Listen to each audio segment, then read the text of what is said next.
नमस्कार दोस्तों। आज सुनाऊंगा तेरी पत्नी लंगड़ी है राजू। राजू ने लंगड़ी लड़की से शादी क्यों की। किरण 32 साल की हो चुकी थी, मगर उसका रिश्ता कहीं पर नहीं हो पा रहा था, क्योंकि उसका एक पैर बचपन में ही पोलियो की वजह से बिल्कुल ही खराब हो चुका था और वह किसी बड़ी परेशानी की वजह से किरण के माता पिता को उसका एक पैर घुटनों तक कटवाना पड़ा। मगर जैसे तैसे किरण का बचपन तो निकल गया। अब वो बड़ी हो चुकी थी और उसे अपना एक पैर कटा देखकर बड़ा ही दुख होता था। और अब तो किरण की दो छोटी बहनों और एक छोटे भाई की शादी भी हो चुकी थी और उनके बच्चे भी हो चुके थे। मगर किरण से तो अब तक भी कोई लड़का शादी करने के लिए तैयार नहीं था।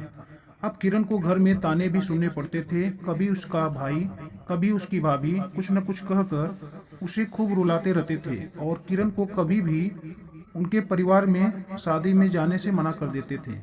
किरण अब बहुत ही मजबूर हो चुकी थी, क्योंकि एक लड़की को शादी करके दूसरे घर जाना ही होता है।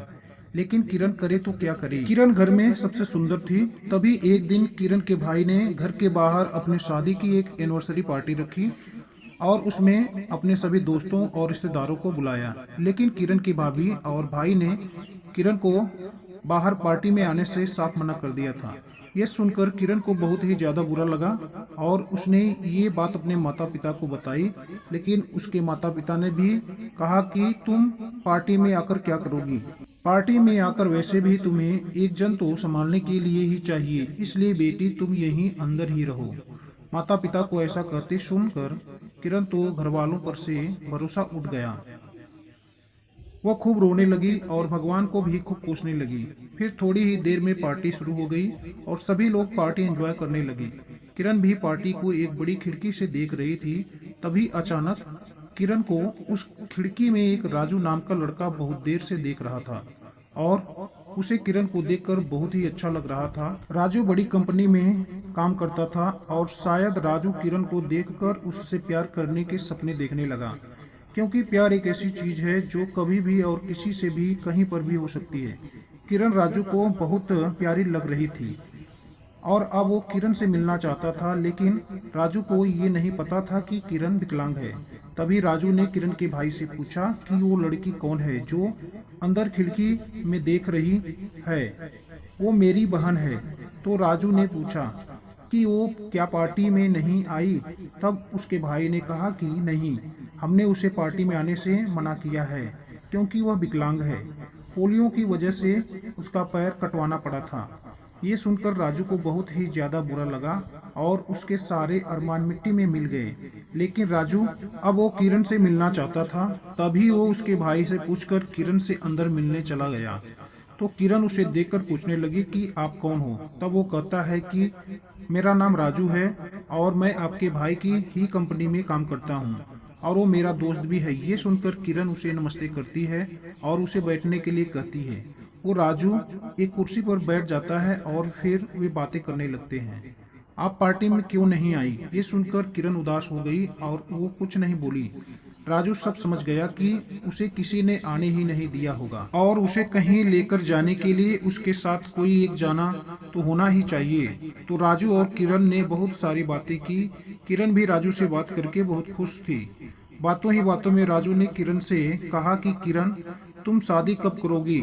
इस बात पर किरण के आंसू निकल गए और वो अपने आंसू पोंछते हुए ये कहने लगी कि भला मुझसे कौन शादी करेगा, मेरे नसीब में शादी लिखी ही नहीं है।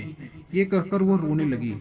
तभी राजू ने किरण का हाथ पकड़कर कहा कि किरण, क्या तुम मुझसे शादी करोगी, बनोगी मेरे दिल की राजकुमारी। ये सुनकर किरण को खुशी भी हुई और दुख भी, क्योंकि वो सोच रही थी कि उसे ये सब तो नहीं कह रहा। लेकिन फिर राजू ने किरण का हाथ पकड़ लिया और उसे पकड़कर बाहर पार्टी में ले गया। अब राजू और किरण दोनों एक साथ बड़ी पार्टी में पहुंच गए। किरण, बोलो ना, क्या तुम मुझसे शादी करोगी। किरण, मुझे तुमसे सच में एक नज़र में ही प्यार हो चुका है और अब मैं तुम्हारे बिना नहीं रह सकता। ये सुनकर किरण बहुत ही खुश हो गई। खुद पर विश्वास ही नहीं हो रहा था। तो उसने राजू से कहा कि राजू, कहीं आप मुझसे मजाक तो नहीं कर रहे हैं। वैसे ही मैं अपने जीवन में बहुत ही परेशान हूँ। ये कहकर किरण फिर से रोने लगी।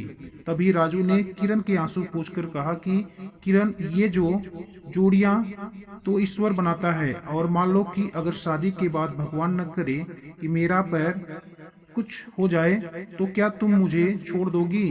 ये सुनते ही किरण ने राजू का हाथ बड़े ही प्यार से पकड़ लिया और कहा कि अब मुझे आप पर विश्वास हो चुका है राजू।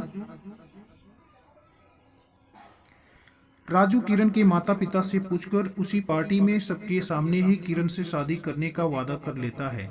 तभी राजू पर उसके सभी दोस्त खूब हंसते हैं और कहते हैं कि राजू, तुम्हें पूरी दुनिया में एक विकलांग लड़की ही मिली शादी करने के लिए। ये सुनकर किरण और राजू को बहुत ही बुरा लगा। तभी राजू ने खूब चिल्लाते हुए सभी दोस्तों से ये कह दिया कि विकलांग है तो क्या वह इंसान नहीं है? क्या उसे शादी करने का हक नहीं है?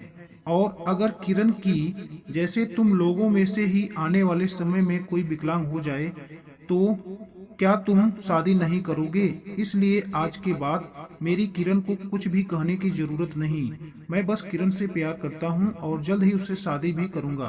तभी सभी लोग चुप हो गए और फिर थोड़ी ही देर में तालियां बजाने लगे। सब राजू और किरण को बधाई देने लगे और अब किरण भी बहुत ही ज्यादा खुश थी, क्योंकि राजू एक बहुत ही अच्छा लड़का था। और वैसे भी किरण अपने घर में बहुत ही दुखी रहती थी, इसलिए भगवान ने उसकी सुन ली, उसकी जिंदगी में राजू को भेज दिया। अब कुछ ही महीनों में राजू ने किरण से शादी भी कर ली और वो हमेशा ही किरण का पूरा साथ देता था और उसे हमेशा खुश भी रखता था। वाकई में दोस्तों, विकलांग तो कोई भी कभी भी हो सकता है। इसका मतलब ये नहीं कि उसका जीवन ही खराब है। किरण का पैर खराब था मगर फिर भी राजू ने उससे शादी की। तो दोस्तों, आपके हिसाब से क्या राजू ने किरण से शादी करके गलत या सही? प्लीज़ कमेंट में ज़रूर बताना साथियों।